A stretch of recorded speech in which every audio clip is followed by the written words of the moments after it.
नमस्ते दोस्तों। मेरा नाम स्नेहा है और इस चैनल पर मैं आपको सुनाती हूँ दिलचस्प, रहस्यमयी और कभी-कभी थोड़ी डरावनी कहानियाँ। लेकिन आज जो कहानी मैं आपको सुनाने जा रही हूँ वो सिर्फ एक कहानी नहीं है, क्योंकि कहा जाता है कि ये कहानी सच में हुई थी। जब मैंने ये बात पहली बार सुनी थी तो मुझे भी यकीन नहीं हुआ, लेकिन जितना मैंने इसके बारे में सुना उतना ही ये कहानी और रहस्यमयी लगने लगी। कभी कभी हमारे आसपास ऐसी घटनाएं होती हैं जिनका कोई सीधा जवाब नहीं होता, और आज की कहानी भी कुछ ऐसी ही है। तो अगर आप तैयार हैं, आराम से बैठिए और ध्यान से सुनिए, क्योंकि अब शुरू होती है एक सच्ची और रहस्यमयी कहानी। मध्य प्रदेश और राजस्थान की सीमा के पास जंगलों और काली मिट्टी के खेतों के बीच एक छोटा सा गांव था, कालीबाड़ी।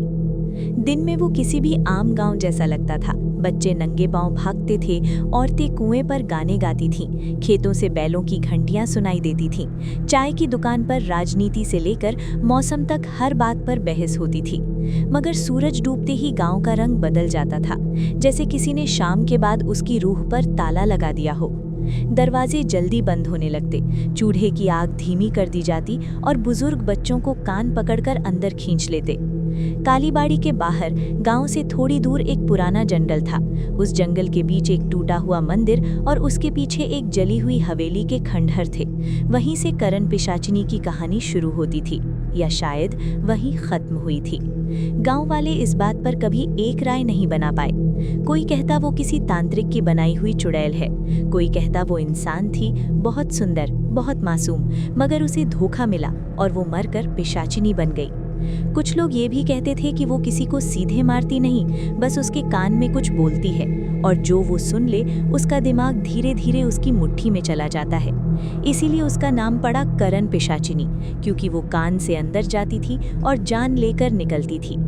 गांव के सबसे पुराने घर में, जो कभी हवेली रहा होगा और अब थका हुआ ढांचा लगता था, एक बूढ़ा आदमी रहता था, ठाकुर रुद्र प्रताप सिंह। उसके साथ उसका पोता आर्यन अभी कुछ ही दिनों पहले शहर से लौटा था। पढ़ा लिखा, समझदार, जिद्दी और हर बात को तर्क से देखने वाला लड़का। उसने साइकोलॉजी पढ़ी थी और उसे लगता था कि ज्यादातर भूत प्रेत असल में इंसानी डर, ट्रॉमा और अफवाहों का खेल होते हैं। गांव वालों की बातें सुनकर वो मुस्कुरा देता। उसे यकीन था कि करण पिशाचिनी जैसी कहानियां इसलिए बची रहती हैं क्योंकि लोगों को अंधेरे से ज्यादा अपने मन की आवाज से डर लगता है। रुद्र प्रताप उसे बार बार एक ही बात कहते, रात के बाद जंगल मत जाना। आर्यन हर बार वही जवाब देता, दादा आप लोग हर पुरानी बात को श्राप बना देते हो।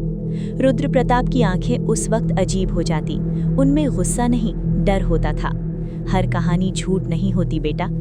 आर्यन फिर हंस देता, और हर डर सच नहीं होता। गांव लौटने की उसकी वजह खुशी नहीं थी। उसके पिता बहुत पहले गुजर गए थे, माँ शहर में बीमार थी और कुछ महीने पहले उसकी मौत हो गई थी।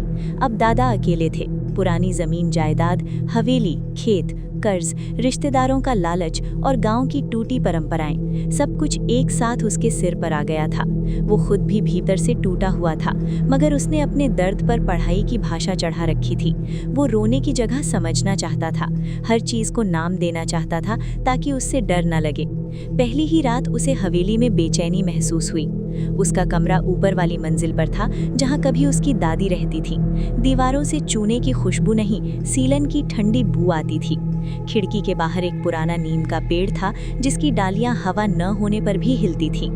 आधी रात के बाद उसे ऐसा लगा जैसे कोई बहुत धीरे धीरे खिड़की के बाहर नाखून फेर रहा हो। वो उठा, खिड़की खोली, बाहर टॉर्च मारी, कुछ नहीं था, सिर्फ अंधेरा। वो वापस बिस्तर पर बैठा ही था कि नीचे आंगन से पायल की बहुत हल्की आवाज आई, इतनी हल्की कि अगर वो जागा ना होता तो शायद ध्यान ही न जाता। वो नीचे आया। आंगन खाली था, मगर तुलसी के चौरे के पास मिट्टी थोड़ी गीली थी, जैसे किसी ने अभी अभी नंगे पांव वहां खड़े होकर पानी गिराया हो। उसने टॉर्च झुकाकर देखा, पैरों के निशान थे, मगर अजीब बात ये थी कि वो आंगन के बीच तक आते थे और वहीं खत्म हो जाते थे। पीछे से दादा की आवाज आई, देखा मत कर देर रात तक। आर्यन ने मुड़कर पूछा, ये निशान किसके हैं? रुद्र प्रताप सीढ़ियों पर खड़े थे, उनका चेहरा बुझा हुआ था। कुछ निशान पीछा करने के लिए नहीं होते। मतलब जितना कम जानो उतना अच्छा है। आर्यन ने जवाब नहीं दिया, मगर अब उसकी जिज्ञासा जाग चुकी थी। अगली सुबह उसने गांव में घूमना शुरू किया। पहले चाय की दुकान, फिर मंदिर, फिर स्कूल, फिर तालाब। हर जगह उसे वही दिखा। लोग करण पिशाचिनी का नाम लेते ही धीमे हो जाते हैं, जैसे दीवारें सुन रही हों। चाय वाले गिरधारी ने कहा, बाबू, रात को अगर कोई तुम्हारा नाम लेकर बुलाए तो जवाब मत देना। आर्यन हंसा, अगर दादा बुला रहे हो तब भी नहीं? गिरधारी ने आंखें तरेरी। रात के तीसरे पहर जो नाम से बुलाए, समझ लेना वो अपना नहीं है। मंदिर के पुजारी हरि नारायण ने उससे बात करने से पहले चारों तरफ देखा, फिर धीमे से बोले, उसका असली नाम कोई नहीं लेता, वही हुस्सा हो जाती है। उसका असली नाम क्या था? आर्यन ने पूछा। पुजारी चुप हो गए। स्कूल के बूढ़े मास्टर शशिकांत ने थोड़ा खुलकर बात की। करीब 100 साल पुरानी बात है। यहाँ एक लड़की थी, करुणा, बहुत सुंदर, मगर उससे भी ज्यादा जिद्दी। ठाकुरों के घर की बेटी। उसके बारे में कहा जाता है कि उसे किसी तांत्रिक ने अपने किसी काले काम के लिए चुना था। कौन तांत्रिक? करनाथ। तो करण पिशाचिनी नाम वहां से आया?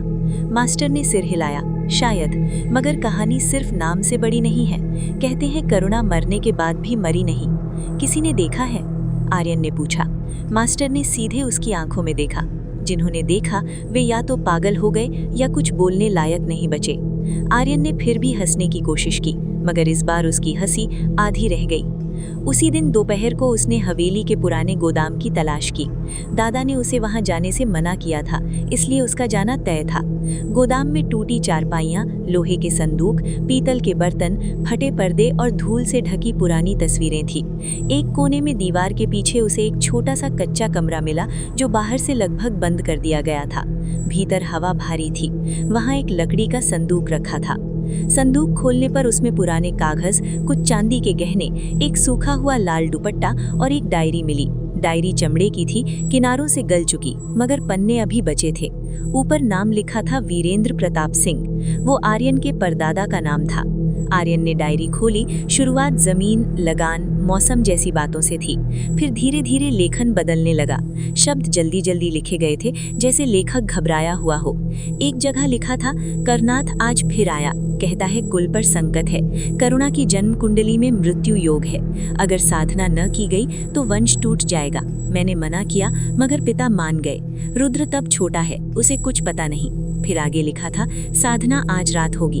करुणा को बताया गया है कि ये रक्षा अनुष्ठान है। उसकी आंखों में भरोसा देखकर मन कांपा, मगर करनाथ ने कहा, पीछे हटे तो सब नष्ट होगा। और उसके कुछ पन्ने बाद जो हुआ वो लिखते हुए हाथ कांप रहा है। ये साधना नहीं थी, वो बलि थी। करुणा चीखी। मैंने पिता को रोका, मगर देर हो चुकी थी। करनाथ ने उसे राख और रक्त के घेरे में बांध दिया। उसके मरते वक्त उसने सिर्फ एक बात कही, मैं लौटूंगी नहीं, तुम्हें लौटाऊंगी। अब हवेली के पिछले हिस्से से रात में रोने की आवाज आती है। पिता किसी से कुछ नहीं कह रहे। मैं ये लिख रहा हूँ क्योंकि अगर मैं भी मर जाऊं तो कोई सच जान ले। आर्यन का गला सूख गया। उसने जल्दी जल्दी और पन्ने पलटे। एक जगह लिखा था, करनाथ गायब है, मगर करुणा नहीं गई, वो दिखती है। कभी कुएं पर, कभी नीम के नीचे, कभी उस मंदिर के पीछे। वो अब पूरी इंसान नहीं लगती। गांव में 3 मौतें हो चुकी हैं। सबके कान के पास काले निशान मिले हैं। आर्यन ने डायरी बंद कर दी। कमरे की हवा अचानक और ठंडी लगने लगी, जैसे पीछे कोई खड़ा हो। वो मुड़ा, कोई नहीं था।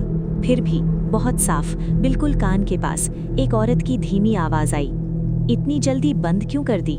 डायरी उसके हाथ से लगभग छूट गई। वो बाहर भागा। पीछे से कोई नहीं आया, मगर उसे पूरा यकीन था कि कमरे में वो अकेला नहीं था। रात को दादा से डायरी के बारे में पूछा। रुद्र प्रताप लंबे समय तक चुप रहे। उनके हाथ कांप रहे थे। फिर बोले, तुझे वो नहीं पढ़नी चाहिए थी। तो क्या करूं? घर में श्राप है, गांव में चुड़ैल है, और आप कहते हो कुछ मत पूछो, क्योंकि पूछने से कुछ जागता है। क्या जागता है? रुद्र प्रताप ने उसकी तरफ देखा। हमारा पाप। आर्यन ने पहली बार दादा से ऊंची आवाज में कहा, पाप आपने किया था, मैंने नहीं। फिर अगर कुछ है भी तो मुझे क्यों भुगतना पड़े? रुद्र प्रताप का चेहरा टूट गया, क्योंकि खून का हिसाब खून से ही मांगा जाता है। ये बात कमरे में गिरकर जैसे जम गई। कुछ देर बाद दादा ने बहुत धीमे से कहा, मैंने उसे देखा था। किसे? करुणा को? नहीं। रुद्र प्रताप ने आंखें बंद कर ली। पहले करुणा को, फिर करण पिशाचिनी को। कमरे में सन्नाटा था। बाहर हवा नीम की डालियों से अटक रही थी। रुद्रप्रताप धीरे धीरे बोलते गए। वो मेरी बुआ थी, मुझे बहुत प्यार करती थी। जब घर में सब उससे झूठ बोल रहे थे तब मैं छोटा था, मुझे समझ नहीं था क्या हो रहा है। रात को चुपके से मैं अनुष्ठान वाले कमरे तक गया। दरवाजे की दरार से सब देखा, आज तक भूल नहीं पाया। करनाथ मंत्र पढ़ रहा था। दादा और पिताजी खड़े थे। करुणा रो रही थी, उसे लगा था कोई पूजा है। फिर अचानक वो चीखने लगी। आग नीली हो गई, दीवारों पर परछाइयां चढ़ गईं, उसके बाल हवा में उठ गए और फिर उसकी आंखों में जो था वो इंसान का डर नहीं था, वो धोखे का दर्द था। फिर कुछ दिन बाद मैंने उसे फिर देखा। वही चेहरा, वही आवाज, मगर उसकी आंखें बिल्कुल काली। उसने मुझसे कहा था, रुद्र तुमने मुझे नहीं बुलाया, फिर भी तुम आ गए। मैं भाग गया। उस दिन के बाद मैंने कभी रात में पीछे मुड़कर नहीं देखा। आर्यन सुन रहा था, मगर उसके भीतर अब डर से ज्यादा कुछ और था, गुस्सा। उस कहानी पर, उस घर पर, अपने ही खून पर। उस रात वो सो नहीं पाया। हर थोड़ी देर में लगा कोई खिड़की के बाहर खड़ा है। फिर उसे अपनी माँ याद आई। वो अक्सर कहती थी, हर परिवार में कुछ बातें ऐसी होती हैं जिन्हें लोग दबा कर रखते हैं, मगर दबा हुआ सच बदबू बनकर बाहर आता ही है। आधी रात के बाद उसे फिर वही पायल की आवाज सुनाई दी। इस बार वो रुकने वाला नहीं था। वो चुपचाप उठा, टॉर्च ली और हवेली से बाहर निकल आया। आंगन, पिछवाड़ा, फिर नीम का पेड़, फिर वो पगडंडी जो जंगल की तरफ जाती थी। चांद आधा था, मगर बादलों के पीछे छुप छुप कर निकल रहा था। हवा में मिट्टी, धुएं और किसी अजीब मीठी सड़ांत की गंध थी। जंगल के पास पहुंचते ही पायल की आवाज बंद हो गई। अब सिर्फ उसके अपने कदमों की आवाज थी। और फिर अचानक सामने सफेद नहीं, हल्के लाल कपड़ों में एक औरत दिखी। वो पेड़ों के बीच खड़ी थी। उसकी पीठ आर्यन की तरफ थी। बाल बहुत लंबे, हवा ना होने पर भी हल्के हल्के हिल रहे थे। आर्यन का दिल तेज धड़कने लगा। फिर भी उसने आवाज दी, कौन है? औरत ने धीरे धीरे सिर घुमाया। जो चेहरा सामने आया वो सुंदर था, डरावना होने से पहले इतना सुंदर कि इंसान एक पल को धोखा खा जाए। बड़ी आंखें, साफ नाक, होठों पर बहुत हल्की मुस्कान। मगर अगले ही पल उस मुस्कान के पीछे कुछ ऐसा दिखा कि आर्यन की रीढ़ में ठंड उतर गई। उसकी आंखों की पुतलियां आम इंसानों जैसी नहीं थीं, गहरी, लगभग पूरी काली। वो बोली, इतनी जल्दी भूल गए? आवाज धीमी थी, मगर जैसे सीधे कान के अंदर उतर रही थी। आर्यन ने हिम्मत करके पूछा, तुम करुणा हो? उसके होठों पर मुस्कान थोड़ी गहरी हुई। किसी ने बहुत साल बाद मेरा नाम लिया है। तुम सच में हो? वो हंसी।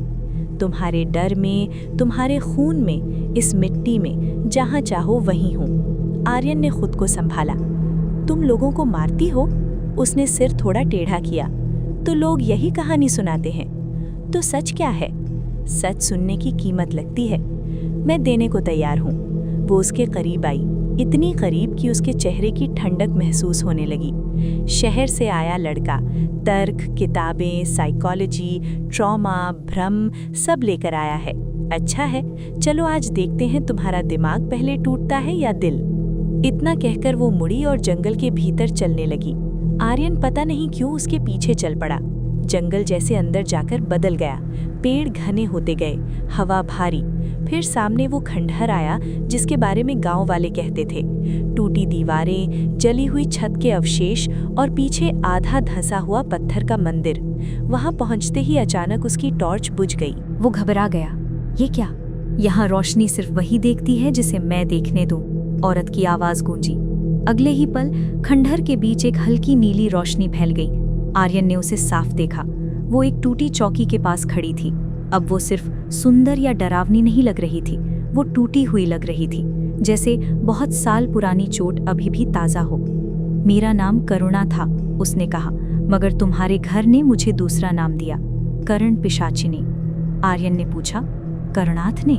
उसकी आंखें चमक उठी। तो डायरी पढ़ ली। आर्यन चुप रहा। करुणा ने धीरे धीरे हाथ उठाया। खंडहर की दीवारें जैसे जिंदा हो उठी, उनके ऊपर परछाइयां चलने लगी। और अचानक आर्यन ने देखा कि उसके सामने दृश्य बदल रहा है। वो अब उसी जगह था, मगर 100 साल पहले। कमरा पूरा था, दिए जल रहे थे, बीच में मंडल बना था। करुणा लाल शादी वाले कपड़ों में बैठी थी, बहुत सुंदर, बहुत डरी हुई। आसपास उसके पिता, कुछ नौकर और एक लंबा दुबला तांत्रिक, करुणाथ। उसकी आंखों में अजीब चमक थी। घबराओ मत बिटिया, पिता ने कहा, बस रक्षा पूजा है। करुणा ने भरोसे से उनकी ओर देखा। फिर करुणाथ ने मंत्र बदल दिए। उसका स्वर भारी और काला होता गया। उसने राख और खून से मंडल पूरा किया। करुणा ने उठने की कोशिश की, मगर जैसे किसी अदृश्य ताकत ने उसे वहीं जकड़ लिया। उसने चिल्लाकर कहा, बाबा, ये क्या है? पिता पीछे हट गए। करुणाथ मुस्कुराया, कुल बचेगा, एक देह जाएगी, एक वंश बचेगा। करुणा की चीख कमरे को चीर गई। फिर उसके गले से आवाज नहीं निकली, मगर उसकी आंखें सब कह रही थीं। धोखा, डर, नफरत। दृश्य इतना असली था कि आर्यन के पैर जवाब देने लगे। अगले ही पल दृश्य टूटा। वो फिर खंडहर में था। करुणा उसे देख रही थी। अब बताओ, राक्षस कौन था? आर्यन के पास जवाब नहीं था। वो सिर्फ इतना कह पाया, तुम्हारे साथ बहुत गलत हुआ। करुणा की आंखों में कुछ हिला। शायद गुस्सा नहीं था, शायद थकान थी। बहुत छोटा वाक्य है, मगर चलो, कम से कम तुमने मुझे कहानी नहीं कहा। कुछ देर दोनों चुप रहे। फिर आर्यन ने पूछा, अगर तुम बदला चाहती थी तो पूरे गांव को क्यों? वो अचानक सख्त हो गई। मैं हर मौत नहीं थी। मतलब? जब किसी लड़की को धोखा देकर मारते हैं तो उसकी मौत अकेली नहीं होती, उसके साथ बहुत कुछ टूटता है। करुणाथ ने मुझे मारा ही नहीं, उसने मुझे बांधा। मेरी देह गई, मगर मेरी चेतना इस जगह, इस कुल और अपने काले काम से बांध दी गई। उसके बाद मैं पूरी मैं नहीं रही। जो मेरे भीतर जागा वो सिर्फ करुणा का दुख नहीं था, उसमें करुणाथ का अंधेरा भी था। आर्यन ने धीरे से पूछा, वो अभी भी है? करुणा ने कोई जवाब नहीं दिया, मगर खंडहर के एक अंधेरे कोने से दूसरी आवाज आई, पूछो उससे, वो कितनी अपनी है? आर्यन ने जैसे बर्फ निगल ली। काली धुंध दीवारों से उतरने लगी और उसमें एक आकृति बनने लगी। लंबी, झुकी हुई, चिपचिपे बाल, माथे पर राख, आंखें अंगारों जैसी। यही करुणाथ था। खून आखिर लौट ही आया, उसने गुर्राकर कहा। आर्यन पीछे हट गया। करुणाथ हंसा, डरो मत, अभी नहीं, मुझे डर का पूरा स्वाद लेना पसंद है। करुणा चीखी, चुप रह, मगर उसकी अपनी आवाज भी पूरी उसकी नहीं लग रही थी। करुणाथ ने कहा, तू अब भी समझी नहीं, तू कभी अकेली नहीं थी, तेरे दर्द में मेरा घर है। आर्यन ने हिम्मत करके पूछा, तुम्हें क्या चाहिए? करुणाथ की आंखें उसके ऊपर टिक गईं। देह, वंश की, वही सौदा पूरा होना है। मतलब? तुम्हारे घर ने एक बार दिया था, अब फिर देगा। करुणा ने आर्यन की तरफ देखा। ये तुम्हें चाहिए, तुम्हारे खून में वही दरवाजा है। किस लिए? ताकि ये मेरे भीतर से निकलकर तुम में बस सके, करुणा ने कहा, और फिर कभी खत्म ना हो। आर्यन के पैरों के नीचे जमीन जैसे ढीली हो गई। और तुम? वो बहुत धीरे बोली, शायद तब मैं खत्म हो जाऊं, शायद नहीं, मुझे भी नहीं पता। मैं बहुत साल से आधी हूं। करुणाथ ने फुसफुसाकर कहा, तू उसे बचाना चाहती है? सुंदर, मगर होगा वही जो तय है। फिर अचानक आर्यन के चारों तरफ हवा बदल गई। उसे अपनी माँ दिखी, अस्पताल में, ऑक्सीजन मास्क के भीतर थकी आंखें। उसने हाथ बढ़ाया, मगर माँ दूर खिसक गई। उसे पिता दिखे, जिनकी ठीक से याद भी नहीं थी। उसे खुद का बचपन दिखा, हॉस्टल का कमरा, अकेलापन, दूसरों के माँ बाप के साथ तस्वीरें देखता हुआ वो। फिर उसे बादा दिखे, जवान दादा, दरवाजे की दरार से झांकते हुए, बुआ की चीख सुनकर भी कुछ न करते हुए। और हर दृश्य के साथ एक आवाज आती रही, तू भी वैसे ही है, तू भी भागता है, तू भी नहीं बचा पाएगा। आर्यन का दिमाग घूमने लगा। ये डर नहीं था, ये भीतर की हर दरार में हाथ डालना था। वो घुटनों पर आ गया। तभी करुणा की आवाज आई, बहुत मुश्किल से, जैसे पानी के नीचे से, सुनो, जवाब मत देना, जो आवाज तुम्हें अपने अपने लगे वही इसके दरवाजे हैं। आर्यन ने आंखें कसकर बंद की। तुम सच में क्या चाहती हो? उसने करुणा से पूछा। इस सवाल से जैसे सब थम गया। करुणाथ गुर्राया, इससे मत पूछ। करुणा बहुत देर चुप रही, फिर बोली, मैं चाहती थी कि कोई उस रात मुझसे सच बोल देता, कोई एक आदमी मेरे साथ खड़ा हो जाता। अब मैं क्या चाहती हूँ? शायद बस इतना कि कोई मुझे मेरे नाम से याद करे। आर्यन ने आंखें खोली, अगर मैं तुम्हें बचा सकूं तो? करुणाथ हंसा, हीरो बनने आया है? करुणा बोली, मुझे बचाना आसान नहीं, मुझे बांधने वाला मंत्र बाहर नहीं, भीतर है। कैसे टूटेगा? सच से, स्वीकार से, और खून से। किसका खून? उसने आर्यन की आंखों में देखा, तुम्हारा। कुछ पल के लिए खंडहर में सिर्फ हवा की आवाज रही। फिर करुणा ने जमीन की ओर इशारा किया। फर्श पर पुराने निशान बने थे, जिन पर धूल और राख जमी थी। यहाँ एक पत्थर है, करुणाथ की साधना का मूल पत्थर। अगर वंशज का खून इस पर गिरे और कोई ऐसा व्यक्ति जिसने सच देखा हो खुले मुंह से गवाही दे तो बंधन टूट सकता है। आर्यन ने कहा। दादा? करुणा ने सिर हिलाया। हाँ, करनाथ चिल्लाया। वो यहाँ नहीं आएगा, उसने जिंदगी डर में काटी है। आर्यन अचानक खड़ा हुआ। तो मैं उसे लाऊंगा। करनाथ ने रास्ता रोक लिया। अब कोई कहीं नहीं जाएगा। मगर तभी करुणा ने अपनी दोनों हथेलियां जमीन पर मारी। खंडहर की दीवारों से नीली लपट उठी। करनाथ एक पल के लिए पीछे फेंका गया। भागो, करुणा चीखी। आर्यन भागा। जंगल में अंधेरा पिघले तारकोल जैसा था, मगर वो बिना रुके भागता रहा।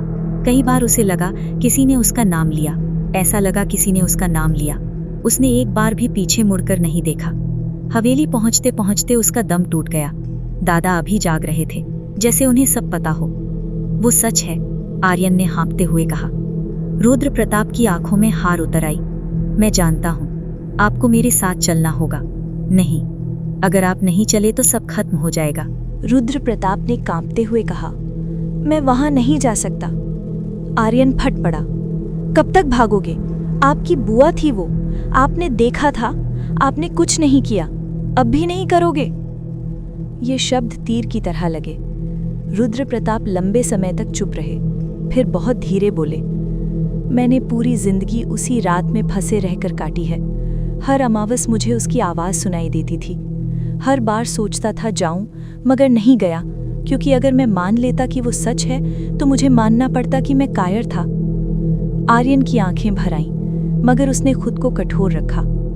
आज मान लीजिए, शायद वही आखिरी रास्ता है। रुद्र प्रताप उठने लगे। उनका पूरा शरीर कांप रहा था। अगर मैं जाऊं तो शायद वापस ना आऊं, आर्यन ने कहा। शायद पहली बार सच में लौट आएं। दादा ने उसकी ओर देखा। उनके बूढ़े चेहरे पर दर्द था, मगर उसके पीछे एक अजीब राहत भी थी, जैसे किसी ने उन्हें बहुत साल बाद फैसला लेने का मौका दिया हो। दोनों रात के आखिरी हिस्से में फिर जंगल की ओर चले। इस बार रास्ता और भी भारी था। हवा में सीली मिट्टी नहीं, राख की गंध थी। खंडहर पहुंचते ही आर्यन ने देखा करनाथ पहले से ज्यादा मजबूत लग रहा था। शायद इंतजार में गुस्सा बढ़ गया था। करुणा दीवार के पास थी, जैसे किसी अदृश्य ताकत से जकड़ी हुई। करनाथ हंसा। अच्छा, कायर भी आ गया। रुद्र प्रताप का चेहरा सफेद पड़ गया। फिर भी वे आगे बढ़े। हाँ, कायर हूं। करनाथ की हंसी थोड़ी थमी। रुद्र प्रताप ने करुणा की ओर देखा। उनकी आंखों से आंसू बह निकले। बुआ। करुणा का चेहरा बदल गया। उसमें एक पल के लिए वही लड़की लौट आई जो कभी परिवार का हिस्सा थी। रुद्र। उस एक शब्द में 100 साल का दर्द था। रुद्र प्रताप घुटनों पर बैठ गए। मैंने देखा था, मैं चुप रहा, मैं डर गया था। मैंने तुम्हें मरते देखा और भाग गया। माफी मांगने का हक नहीं है मुझे, मगर सच बोल सकता हूँ। करनाथ ने तुम्हें धोखा देकर मारा। मेरे पिता ने उसे रोका नहीं, और मैं भी कुछ न कर सका। जो कुछ हुआ वो पूजा नहीं, हत्या थी। जैसे ही ये शब्द हवा में निकले, खंडहर हिल गया। दीवारों पर बने काले धब्बे चमकने लगे। करनाथ तिलमिला उठा। चुप, सच बोलने से इतिहास नहीं बदलता। करुणा की आंखों से पहली बार आंसू गिरे। काले नहीं, बिल्कुल साफ। आर्यन ने जमीन पर वो पत्थर देखा जो अब धूल से बाहर आ चुका था। काला, गोल और बीच में लाल रेखाओं जैसा पैटर्न। उसे समझ आ गया। उसने जेब से चाकू निकाला। करुणा ने कहा, सोच लो, एक बार खून गिरा तो वापसी आसान नहीं होगी। आर्यन ने उसकी तरफ देखा। तुम्हें उस रात किसी ने नहीं चुना था, इस बार मैं खुद चुन रहा हूं। उसने हथेली काटी। खून पत्थर पर गिरा। क्षण भर में पूरा खंडहर कांप उठा। जमीन के नीचे से जैसे बहुत सारी दबाई हुई आवाजें बाहर आने लगीं।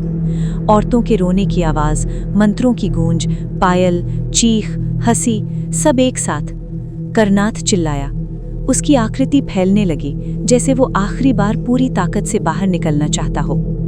तुम सबको साथ लेकर डूबोगे, वो गर्जा। करुणा अचानक सीधी खड़ी हो गई। उसके बाल हवा में उठ गए। उसकी आंखों में अब सिर्फ अंधेरा नहीं था, वहां आग थी। नहीं, उसने कहा, आज मैं लौट आऊंगी। उसने दोनों हाथ करनाथ की तरफ बढ़ाए। उसके भीतर से काली धुंध निकलने लगी, जैसे वर्षों से कोई जोंक उसकी आत्मा से चिपकी हो और अब अलग हो रही हो। वो दर्द से कांप रही थी मगर पीछे नहीं हट रही थी। रुद्र प्रताप रो रहे थे। आर्यन खून बहती हथेली के साथ पत्थर पर हाथ दबाए खड़ा था। करनाथ अब अलग आकृति में सामने आने लगा। पहले धुंध, फिर चेहरा, फिर पूरा काला शरीर। उसकी आंखों में पहली बार डर दिखा। तू मेरे बिना कुछ नहीं, उसने करुणा पर चीख कर कहा। करुणा की आवाज टूट रही थी मगर साफ थी। और तू मेरे कारण अभी तक है। फिर उसने एक ऐसी चीख मारी कि आसमान तक कांप गया होगा। नीली आग पत्थर से उठी। करुणाथ उस आग में घिर गया। रुद्र प्रताप ने कांपते हुए कहा, करुणा। उसने उनकी ओर देखा। बहुत देर कर दी रुद्र। रुद्र प्रताप ने सिर झुका लिया। हाँ, मगर आए तो? ये सुनते ही बूढ़े आदमी के चेहरे पर टूटन की जगह कुछ और आ गया, जैसे किसी ने उन्हें सालों बाद इंसान बनने दिया हो। आग बढ़ती गई। करनाथ चिल्लाता रहा। उसकी आवाज कभी आदमी जैसी, कभी जानवर जैसी, कभी कई आवाजों जैसी हो जाती। फिर धीरे धीरे वो टूटने लगा, धुएं में, राख में, छाया में। आर्यन को लगा अब सब खत्म हो जाएगा, मगर तभी करुणा ने उसकी ओर देखा। उसके चेहरे पर अब गहरा सुकून था। एक बात अभी बाकी है। क्या? मैं पूरी तरह उससे अलग नहीं हूं। जो सालों तक अंधेरे के साथ बंधा रहे, वो एक झटके में बिल्कुल साफ नहीं होता। अगर ये बंधन टूटेगा तो कुछ ना कुछ कहीं जाएगा। आर्यन का दिल धक से रह गया। मतलब? उसने बहुत धीमे कहा, या तो मैं बाकी अंधेरे के साथ मिट जाऊंगी या वो किसी और जगह घर ढूंढेगा। कहाँ? उसकी आंखें आर्यन की आंखों पर टिक गईं। जहां दरवाजा खुला है। मैं? उसने जवाब नहीं दिया। आर्यन समझ गया। उसका खून पत्थर पर था। वंश का बंधन टूटा भी उसी से था। अगर अंधेरे का कोई टुकड़ा बचा तो वो उसके भीतर जा सकता था। करनाथ अब लगभग खत्म हो चुका था। करुणा ने कहा, अभी फैसला करना होगा। क्या करना होगा? या तो तुम पीछे हट जाओ, बंधन अधूरा टूटेगा, मैं फिर बंधी रहूंगी, शायद कुछ और साल, शायद हमेशा। और दूसरा, या तुम पत्थर पर अपना पूरा हाथ रखकर इसे पूरा होने दो। तब या तो सब खत्म होगा या तुम वो बनोगे जो मुझे बनाया गया था। रुद्र प्रताप चिल्लाए, नहीं, आर्यन पीछे हट जा। मगर आर्यन के सामने उस रात की करुणा, डायरी, दादा का अपराध, अपनी माँ का अकेलापन, सब एक साथ खड़े थे। उसने करुणा की तरफ देखा। अगर मैं पीछे हट जाऊं तो तुम फिर इसी तरह फंसी रहोगी? हाँ। और अगर मैं नहीं हटूं? वो मुस्कुराई, तो शायद पहली बार कोई सच में मुझे मुक्त करेगा। आर्यन ने बिना कुछ बोले अपना पूरा हाथ पत्थर पर रख दिया। अगले ही पल ऐसा लगा जैसे बिजली सीधे उसके नसों में दौड़ गई हो। उसके कानों में हजारों आवाजें घुस गईं, हंसी, रोना, फुसफुसाहट, मंत्र, पायल, किसी बच्चे की चीख, किसी औरत का शाप, किसी मर्द का डर। उसके सीने में आग भर गई। आंखों के सामने सब सफेद हो गया। उसने आखिरी बार करुणा को देखा। वो मुस्कुरा रही थी, पहली बार, बिल्कुल इंसान की तरह। फिर सब अंधेरा। सुबह गांव वालों ने जंगल की ओर जाने वाली राह पर लोगों की भीड़ देखी।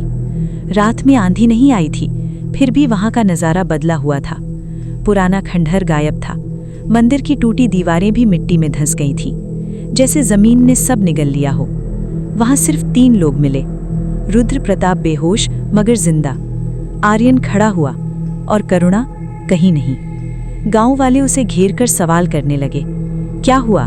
वो थी? श्राप खत्म हुआ? आर्यन ने कुछ पल सबको देखा। उसका चेहरा बिल्कुल शांत था, बहुत शांत। फिर उसने धीरे से कहा, अब कोई नहीं आएगा। गांव वाले हैरान रहे। रुद्र प्रताप ने आंखें खोलीं और जैसे ही उन्होंने आर्यन को देखा, उनका चेहरा सफेद पड़ गया। उन्होंने कांपती उंगली से उसके चेहरे की ओर इशारा किया। सबने देखा। आर्यन की आंखें पहले जैसी नहीं थीं। उनकी पुतलियों के चारों ओर हल्का काला घेरा था। बहुत गहरा नहीं, मगर इंसानी भी नहीं। मगर अगली ही पल वो घेरा गायब हो गया। गांव वालों ने सोचा शायद रोशनी का खेल होगा।